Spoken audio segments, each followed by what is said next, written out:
Hello friends, मैं गौरव आप सभी का फिर एक बार स्वागत करता हूं हमारे प्यारे यूट्यूब चैनल ट्रू गार्डनिंग में। आज की इस वीडियो में मैं आप सभी को बताने वाला हूं कैसे आप घर पर गुलाब के पौधे को ग्रो कर सकते हैं। और इतना ही नहीं, साथ ही साथ आज की इस वीडियो में मैं ये भी आप सभी के साथ शेयर करूंगा कि गुलाब के पौधे को लगाने के बाद क्या क्या इस प्लांट की हमें केयर करना पड़ती है, जिससे इस सीजन आप सभी को भी अपने गुलाब के पौधे से मैक्सिमम और बिग साइज के फ्लावर्स देखने को मिले। और साथ ही साथ आज के इस वीडियो में मैं आप सभी के साथ ये भी शेयर करूंगा कि कौन सा बेस्ट ऑर्गेनिक फर्टिलाइजर और साथ ही साथ कौन सा बेस्ट इनऑर्गेनिक फर्टिलाइजर होता है हमारे गुलाब के पौधे के लिए, जिसे अगर आप भी अपने प्लांट्स में यूज करें तो आप सभी को भी अपने प्लांट से बिग साइज के फ्लावर्स देखने को मिले।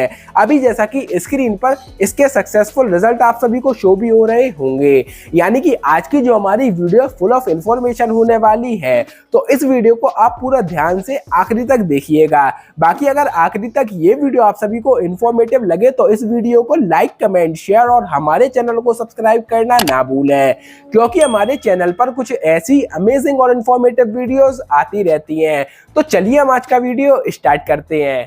तो जो सबसे पहली रिक्वायरमेंट होती है गुलाब के पौधे को घर पर ग्रो करने के लिए, वो होता है इसका सॉइल मीडिया। तो यहाँ पर अगर हम सॉइल मीडिया की बात करें, उसमें आपको यूज करना है 50% रहेगी नॉर्मल गार्डन सॉइल, 30% रहेगा 1 ईयर ओल्ड कंपोस्ट यानी कि गोबर की खाद, 20% रहेगी इसमें कोकोपीट। इन तीनों ही चीजों को आपको अच्छी तरीके से मिक्स कर लेना है। और जो हमारा पॉटिंग सॉइल है, one of the best potting soil rose plants को घर पर ग्रो करने के लिए, वो यहाँ पर रेडी हो जाएगा। तो यहाँ पर जो सॉइल मीडिया था रोज प्लांट को घर पर ग्रो करने के लिए, वो हमने यहाँ पर रेडी कर लिया है। अब अगर प्लांट्स को ग्रो करने के लिए पॉट सिलेक्शन की बात करें, तो बेसिकली आप रोज प्लांट्स को मीडियम साइज के पॉट्स में भी ग्रो कर सकती हैं, या जो लार्ज साइज के पॉट्स या कंटेनर्स होते हैं उनमें भी आप इनके प्लांट्स को ग्रो कर सकते हैं। ये डिपेंड करता है कि आप किस वेरायटी के रोज प्लांट को लगा रहे हैं। अगर आप हाइब्रिड वेरायटी के रोज प्लांट्स को ग्रो करना चाहते हैं तो मीडियम से लार्ज साइज के पॉट्स में आप इन्हें ग्रो कर सकते हैं। और अगर आप देसी वेरायटी के रोज प्लांट को लगा रहे हैं तो उन प्लांट्स को भी आप मीडियम से लार्ज साइज के पॉट्स में ग्रो कर सकते हैं, आपको बेस्ट रिजल्ट देखने को मिलेंगे। लेकिन जैसा कि आप सभी को भी पता होगा, अगर आपको अपने प्लांट्स की ग्रोथ अच्छी खासी बिग करना है तो फिर आपको इन प्लांट्स को लार्ज साइज के पॉट्स में ही ग्रो करना पड़ेगा। लेकिन यहाँ पर हम एग्जाम्पल के तौर पर आज की इस वीडियो में रोज प्लांट को मीडियम साइज के पॉट में ग्रो करने वाले हैं। तो यहाँ पर मैं काली मिट्टी के पॉट का यूज कर रहा हूँ। अब अगर आप चाहें इन प्लांट्स को काली मिट्टी के पॉट में भी ग्रो कर सकते हैं, या सीमेंट पॉट में भी ग्रो कर सकते हैं, या प्लास्टिक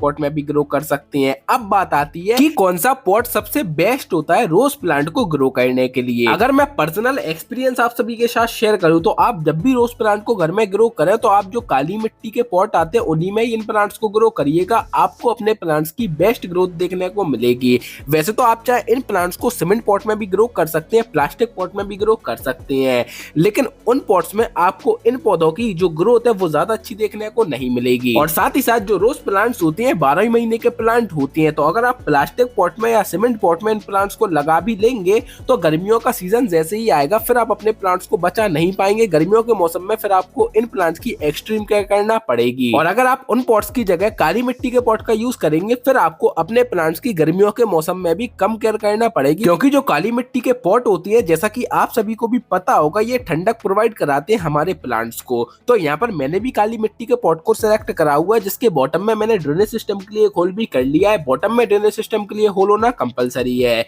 इसके बाद जो हमने पॉटिंग सॉइल रेडी करा था, उससे हमने हमारे इस पॉट को कर लिया है फिल, और कंप्लीटली मैंने इसे फिल करा हुआ है।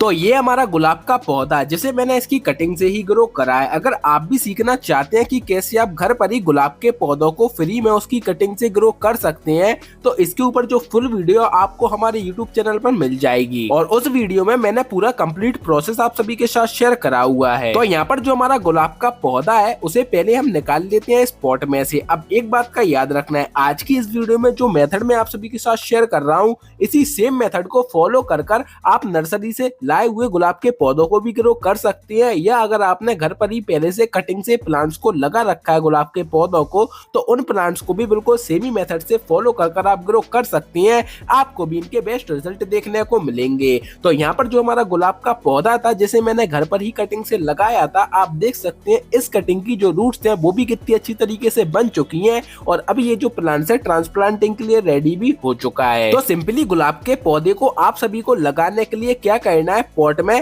सॉइल के बीच में सेंटर में एक करेंगे आप होल और अपने प्लांट को स्ट्रेट कर देंगे इसके अंदर प्लेस। और प्लेस करने के बाद हल्के आप इसे अगल बगल से सेम पॉटिंग सॉइल से कर देंगे कवर, कुछ इसी सेम तरीके से। और करने के बाद हल्का हम कर देंगे इसकी वाटरिंग, जिससे जो प्लांट्स है वो ट्रांसप्लांट शॉक से बच जाए।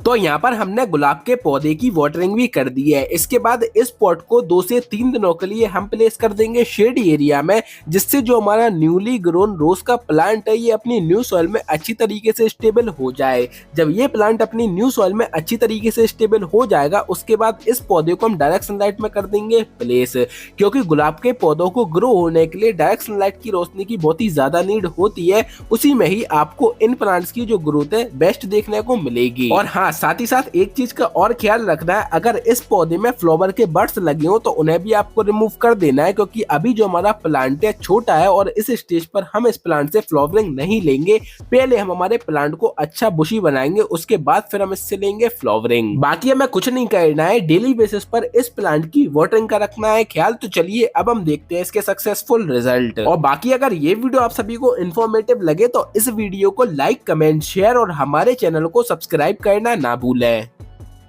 ये हमारे 34 डेज बाद के रिजल्ट। और जैसा कि आप सभी भी देख सकते हैं हमारे गुलाब के पौधे की ग्रोथ कितनी अच्छी चल रही है। अब हमें क्या करना है, हमें हर 30 से 35 दिनों के गैप में प्लांट्स में फर्टिलाइजर ऐड करते रहना है, जिससे हमारे गुलाब के पौधे को भरपूर मात्रा में न्यूट्रिएंट्स मिल सके। क्योंकि जो गुलाब के पौधे होते हैं ये हैवी फीडिंग प्लांट होते हैं। आप जितना इन प्लांट्स को फर्टिलाइजर देंगे उतने ही इन प्लांट्स की जो ग्रोथ और भी ज्यादा अच्छी होगी और हमारा प्लांट और भी ज्यादा बुशी होगा। और एट द एंड हमें इसके जो रिजल्ट है यानी कि फ्लावरिंग वो भी अच्छी और हैवी क्वांटिटी में देखने को मिलेगी। लेकिन हाँ, आपको हर 10 से 15 दिनों में भी इन प्लांट्स में फर्टिलाइजर ऐड नहीं करना है, क्योंकि ओवर यूज भी फर्टिलाइजर का हमारे प्लांट्स को डिस्ट्रॉय कर सकता है। तो आपको हर 30 से 35 दिनों के गैप में ही गुलाब के पौधे में फर्टिलाइजर को ऐड करना है। अब बात आती है कि कौन कौन से फर्टिलाइजर को हम गुलाब के पौधे में ऐड कर सकते हैं। मैं आज की वीडियो में गुलाब के पौधे में ये जो ऐड कर रहा हूँ ये है पोटाश, जो कि one of the best fertiliser होता है रोज प्लांट के लिए। आप इसके ऑल्टरनेटिव में डीएपी का भी यूज कर सकती हैं, या दोनों के मिक्सचर को भी आप गुलाब के पौधे में यूज कर सकती हैं। बस एक बात का याद रखना है, जो हमारे गुलाब के पौधे की मेन स्टेम होती है उससे आपको दूर ही फर्टिलाइजर को ऐड करना है। और अगर आपके पास ये फर्टिलाइजर अवेलेबल नहीं है तो आप इसकी जगह जो ऑर्गेनिक फर्टिलाइजर होता है, गोबर की खाद या वर्मी कंपोस्ट, उसका भी यूज कर सकते हैं। आपको अपने गुलाब के पौधे से बेस्ट रिजल्ट देखने को मिलेंगे। उसके बाद जो इन प्लांट्स में फ्लावर के बड्स आ रहे हो उन्हें भी आपको कम्प्लीटली रिमूव कर देना है, क्योंकि अभी भी हमारा प्लांट साइज में स्मॉल है और इस स्टेज पर हम इससे फ्लावरिंग बिल्कुल भी नहीं लेंगे। और हाँ, फर्टिलाइजर को ऐड करने के बाद हल्का आपको इसकी वाटरिंग भी कर देना है, जिससे जो फर्टिलाइजर है वो सॉइल में ही डिसॉल्व हो जाए और हमारे प्लांट्स को एसेंशियल न्यूट्रिएंट्स मिलना भी स्टार्ट हो जाए। ये हमारे 48 डेज बाद के रिजल्ट। और जैसा कि आप सभी भी देख सकते हैं हमारे गुलाब के पौधे की ग्रोथ कितनी अच्छी चल रही है और अब इनमें से मल्टीपल साइड डिस्टेंस भी आना स्टार्ट हो चुकी हैं और साथ ही साथ फ्लावर के बड्स भी आना स्टार्ट हो चुके हैं। तो इस स्टेज पर मैंने वापस से इनमें जो फ्लावर के बड्स लगे थे उन्हें मैंने कंप्लीटली कर दिया है रिमूव, क्योंकि अभी जो हमारा प्लांट है वो पूरी तरीके से बुशी नहीं हो पाया है। और हाँ, फ्लावर के बड्स को रिमूव करने के बाद साथ ही साथ एक चीज का ख्याल और रखना है, आपको इसके सॉइल की गुड़ाई करते रहना है रेगुलर बेसिस पर, यानी कि हर 5 से 7 दिन बाद, जिससे इसकी जो सॉइल है उसमें एयर का सर्कुलेशन अच्छी तरीके से बना रहे, जो कि हमारे गुलाब के पौधे की ग्रोथ के लिए बहुत ही ज्यादा एसेंशियल होता है। गुलाब एक ऐसा प्लांट होता है जिसे रेगुलर बेसिस पर केयर पसंद होती है। आप इस पौधे की जितनी ज्यादा केयर करेंगे उतने ही अच्छे रिजल्ट आपको इस प्लांट से देखने को मिलेंगे। और साथ ही साथ इन पौधों पर पेस्ट भी अटैक करते हैं। वैसे तो सबसे ज्यादा जो पेस्ट इन प्लांट्स पर अटैक करता है वो है स्पाइडर माइट्स। तो अब बात आती है आप अपने रोज प्लांट को स्पाइडर माइट से कैसे फ्री रख सकते हैं। तो सिंपली आप सभी को क्या करना है, 1 लीटर वाटर में 5 ml नीम ऑयल लेना है और साथ ही साथ उसमें आपको जो इंसेक्टिसाइडल सोप होता है उसे आपको अच्छी तरीके से डिसॉल्व कर लेना है, या तो फिर आप मॉर्निंग के समय या इवनिंग के समय उस लिक्विड को स्प्रे कर देंगे अपने प्लांट्स के ऊपर, जिससे जो आपका गुलाब का पौधा है वो इंसेक्ट फ्री भी रह सके।